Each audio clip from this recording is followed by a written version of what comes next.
ইস্পাত গলানোর কারখানা থেকে আসা তেজস্ক্রিয় পদার্থ। যেখানেই তাকানো যাক, ইন্দোনেশিয়ার রাজধানী জাকার্তার উপকণ্ঠে বান্তেন শিল্পাঞ্চলে, সেখানেই তা চোখে পড়ে।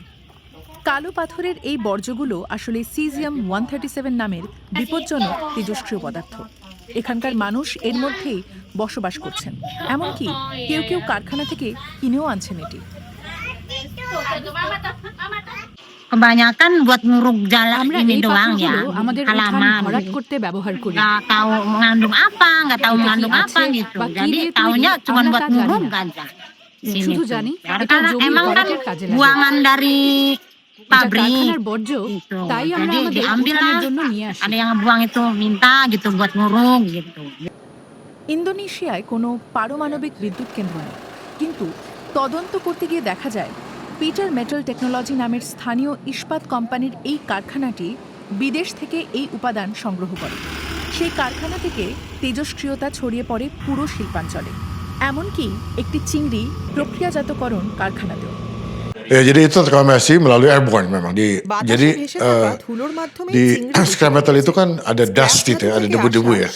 Nah, debu-debu itu yang terkontaminasi. Sehingga debu-debu itu kemudian dibawa melalui airborne. Sehingga somehow bisa end up di fasilitas pengolahan udang PT BMS. আর এভাবে ঘটনাটি প্রকাশ্যে আসে।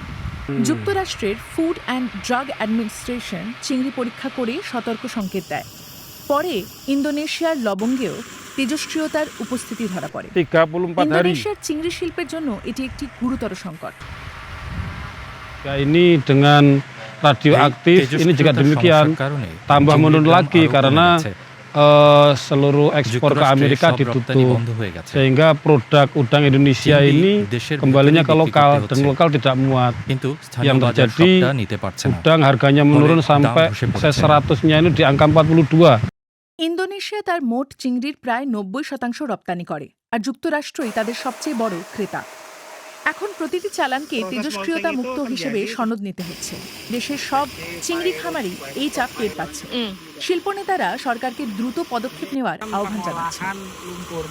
Dan tentunya harus ada zonasi yang jelas dong di negara ini. এই দেশে স্পষ্ট Zonasi ini kan নীতিমালা penting. থাকা দরকার।